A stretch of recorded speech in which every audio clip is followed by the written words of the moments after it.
ಕನ್ನಡ ಚಿತ್ರರಂಗದಲ್ಲಿ ಸದ್ಯಕ್ಕೆ 2 ಫೇಸ್ ನಡೀತಾ ಇದೆ. ಒಂದು ಥಿಯೇಟರ್‌ಗೆ ಜನ ಬರ್ತಿಲ್ಲ ಅಂತ ಹೇಳ್ತಿದ್ದಾರೆ. ಆದರೆ ಅದು ಸುಳ್ಳಾಗಿದೆ. ಬ್ಯಾಕ್ ಟು ಬ್ಯಾಕ್ 3 ಸಿನಿಮಾಗಳು ಹಿಟ್ ಆಗಿರುವಂಥದ್ದು, ಹೌಸ್‌ಫುಲ್ ಪ್ರದರ್ಶನ ಕಾಣ್ತಿರುವಂಥದ್ದು, ಸುವರ್ಣ ಯುಗ ನಡೀತಾ ಇದೆ. ಮತ್ತೊಂದು ಕಡೆ D boss fans versus Ramya. So ಈ ವಿವಾದ ಎಲ್ಲಿಗೆ ಬಂತು, ಎಲ್ಲಿಗೆ ಹೋಗಿ ನಿಲ್ಲುತ್ತೆ ಅನ್ನೋದಾದರೆ ಸ್ಯಾಂಡಲ್ವುಡ್ ಸೆಲೆಬ್ರಿಟೀಸ್ ಯಾರ ಪರ ನಿಂತಿದ್ದಾರೆ, ಯಾರ ವಿರುದ್ಧ ಮಾತಾಡ್ತಿದ್ದಾರೆ, ಜೊತೆಗೆ ಪ್ರಥಮ್ ಅವರಿಗೆ ಪ್ರಾಣದ ಭಯ ಇರುವಂಥದ್ದು, ಅದು ದರ್ಶನ್ ಫ್ಯಾನ್ಸ್ ಅವರಿಂದ ಅನ್ನುವಂಥದ್ದು ಅವರ ಒಂದು ಆಕ್ರೋಶ ವ್ಯಕ್ತಪಡಿಸಿದ್ದಾರೆ, ಬೇಸರ ಕೂಡ ಹೊರಹಾಕಿರುವಂಥದ್ದು.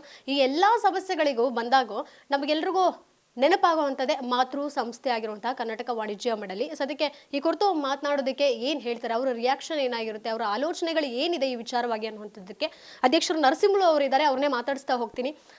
ಸರ್, ಈಗಾಗಲೇ ಎಲ್ಲ ವಿಚಾರ ನೋಡಿರ್ತೀರಾ. ಇದಕ್ಕೂ ಮೊದಲು ನೀವು ಕನ್ನಡ ಇಂಡಸ್ಟ್ರಿ ಒಳಿತಿನ ಬಗ್ಗೆ ಮಾತಾಡ್ಬೇಕು ಅನ್ಕೊಂಡಿದ್ದೀರಾ, ಅದ್ರ ಬಗ್ಗೆ ಹೇಳಿ. ಖಂಡಿತ ಮೇಡಮ್. ನಾವೇನೀಗ 3-4 ತಿಂಗಳಿಂದ ಪ್ರೇಕ್ಷಕರು ಥಿಯೇಟ್ರ್ಗಳಿಗೆ ಬರ್ತಾ ಇರಲಿಲ್ಲ.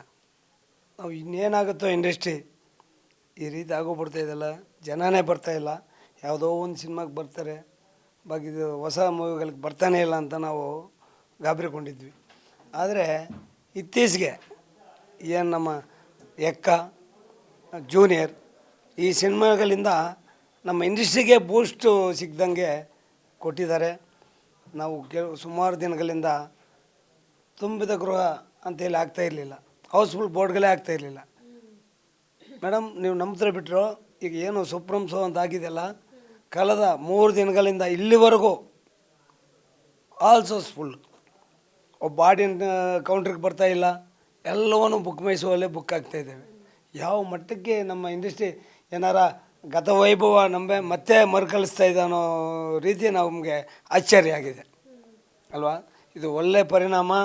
ನಮ್ಮ ಏನು ಪ್ರೇಕ್ಷಕರು ಬರ್ತಾಯಿಲ್ಲ ಅಂತ ಒಂದಲ್ಲ, ಅದು ತಪ್ಪು.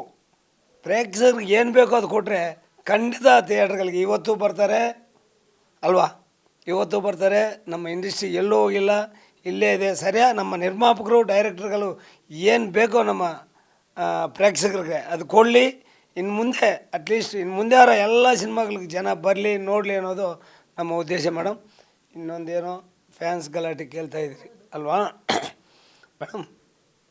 ಚಿತ್ರರಂಗ ಹುಟ್ಟಿದ್ದಿಂದ ಫ್ಯಾನ್ಸ್ ಇದ್ದಾರೆ ಮೇಡಮ್. ನಾನು ಹೇಳೋಕ್ಕೆ ಇಷ್ಟಪಡ್ತೀನಿ, ಫ್ಯಾನ್ಸ್ ಇಲ್ಲ ಅಂದರೆ ಚಿತ್ರರಂಗನೇ ಇಲ್ಲ. ಏನು ನಮ್ಮ ರಾಜಣ್ಣವರು ಫ್ಯಾನ್ಸ್ನ ಅಭಿಮಾನ ದೇವರುಗಳಂತ ಕರೀತಾಯಿದ್ರು. ಅವರಿದ್ರೇ ನಾನೊಂದು ಅನ್ನೋ ರೀತಿಯಲ್ಲಿ ಮಾತಾಡ್ತಾಯಿದ್ರು. ಫ್ಯಾನ್ಸ್ ಇದ್ದಾರೆ ಮೇಡಮ್, ಫ್ಯಾನ್ಸ್ ಇಲ್ಲ ಅಂದರೆ ಚಿತ್ರರಂಗನೇ ಇರಲ್ಲ.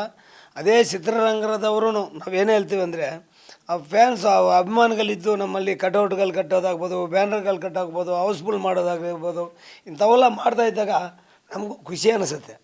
ಅವರಿಲ್ಲ ಅಂದರೆ ಚಿತ್ರರಂಗ ನಡೆಯಲ್ಲ. ಆ್ಯಕ್ಚುಲಿ ಇದ್ದಾರೆ ನಿಜವಾದ ಫ್ಯಾನ್ಸು.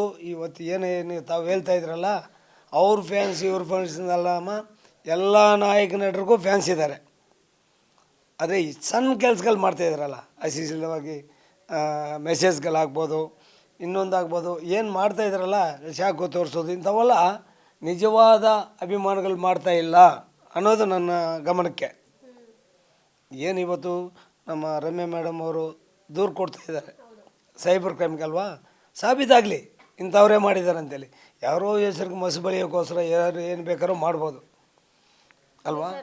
ಮೆಸೇಜ್ ಮಾಡೋದು ಬೇರೆ ವಿಚಾರ, ಮೆಸೇಜು ಕಾಮೆಂಟ್ ಮಾಡೋದು ಅದೆಲ್ಲ ಸೋಷಿಯಲ್ ಮೀಡಿಯಾದಲ್ಲಿ ಯಾರು ಕಂಟ್ರೋಲ್ ಮಾಡೋಕ್ಕಾಗೋದಿಲ್ಲ.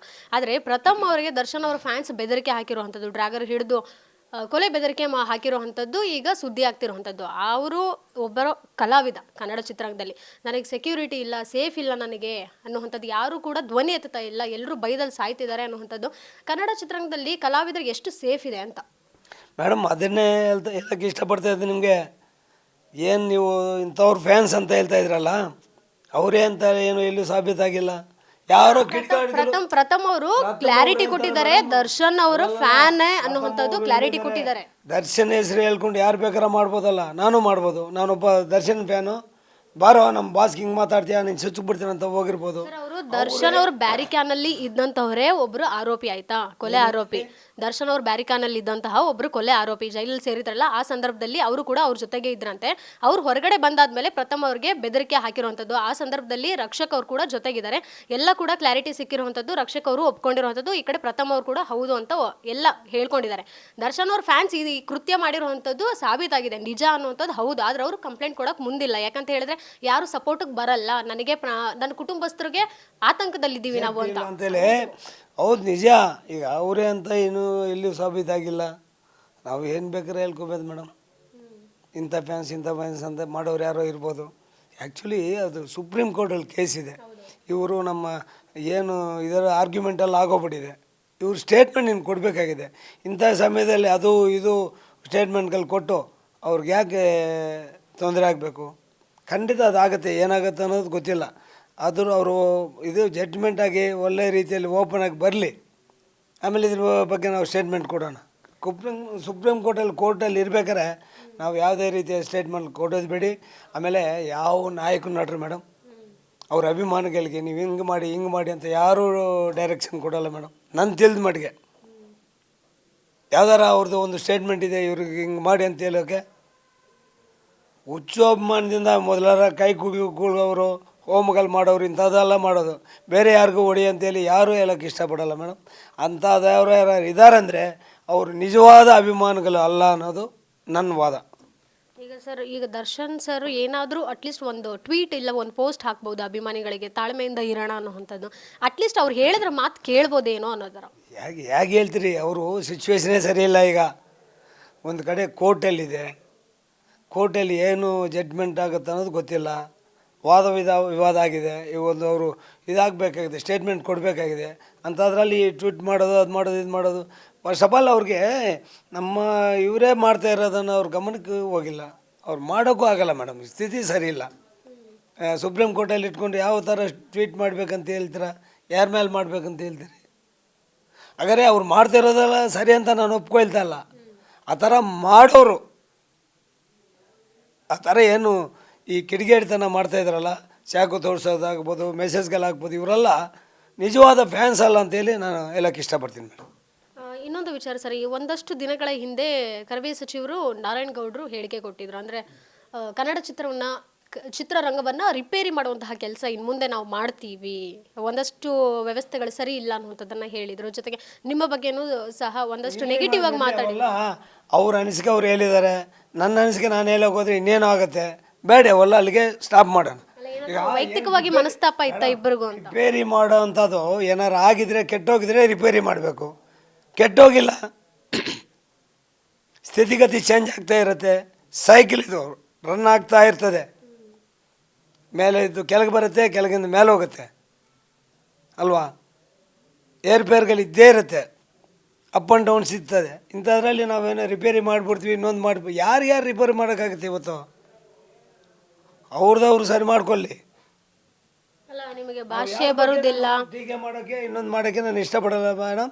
ಅವ್ರ ಮೇಲೆ ಅಪಾರ ಗೌರವ ಇದೆ. ನಮಗೆ ಇಂಡಿವಿಜುವಲಾಗಿ ಸಿಕ್ಕಿದಾಗ ಚೆನ್ನಾಗಿ ಮಾತಾಡ್ತಾರೆ ಅಷ್ಟೇ. ಅವ್ರು ಏನೋ ಮಾತಾಡ್ಕೊಂಡಿದ್ದಾರೆ ಬಿಡಿ, ಅದನ್ನ ಅಲ್ಲಿಗೆ ನಾನು ಹೇಳೋಕ್ಕೆ ಇಷ್ಟಪಡಲ್ಲ. ಏನಾದರೂ ವೈಯಕ್ತಿಕವಾಗಿ ಮನಸ್ತಾಪ ಇದೆಯಾ ಇಬ್ಬರಿಗೂ? ಖಂಡಿತ ನಮಗೂ ಅವ್ರಿಗೆ ಏನೂ ಇಲ್ಲ. ಅದನ್ನು ಈ ಹಿಂದೆ ಸಹ ನಿಮ್ಮ ಬಗ್ಗೆ ಮಾತಾಡಿದ್ರು ಭಾಷೆ ವಿಚಾರವಾಗಿ. Madam, no problem.